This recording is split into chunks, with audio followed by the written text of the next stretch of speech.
আজকে আমরা জানব রমজান মাসের দুইটি গুরুত্বপূর্ণ ইবাদত সম্পর্কে ইনশাআল্লাহ।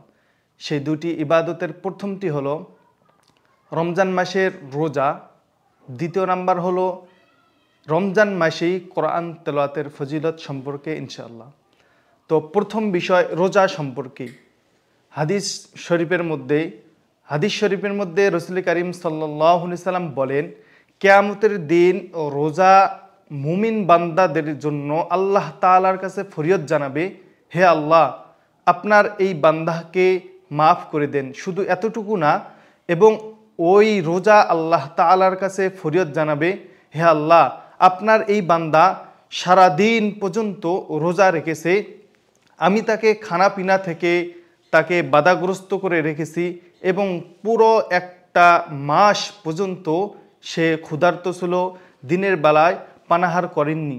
অতএব আপনি তাকে মাফ করে দেন এবং আমার সুপারিশ কবুল করুন।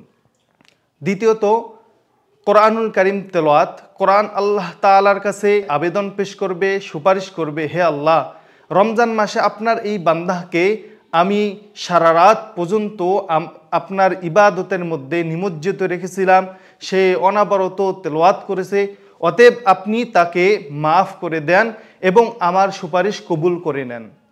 তখন রাসূল সাল্লাল্লাহু আলাইহি সাল্লাম বলেন, ওই রোজা এবং কোরআন তেলাওয়াত যে আবেদন আল্লাহ তাআলার কাছে পেশ করছিল, আল্লাহ তাআলা তার আবেদনকে কবুল এবং মঞ্জুর করে নেবেন এবং সঙ্গে সঙ্গে ওই বান্দাকে আল্লাহ তাআলা মাফ করে দেবেন। সুতরাং রোজা এবং কোরআন তেলাওয়াত যদি আমরা পূর্ণাঙ্গভাবে এর হক পরিপূর্ণভাবে আদায় করতে পারি, আল্লাহ তাআলা এর জাযায়ে খায়ের আমাদেরকে অবশ্যই দেবেন।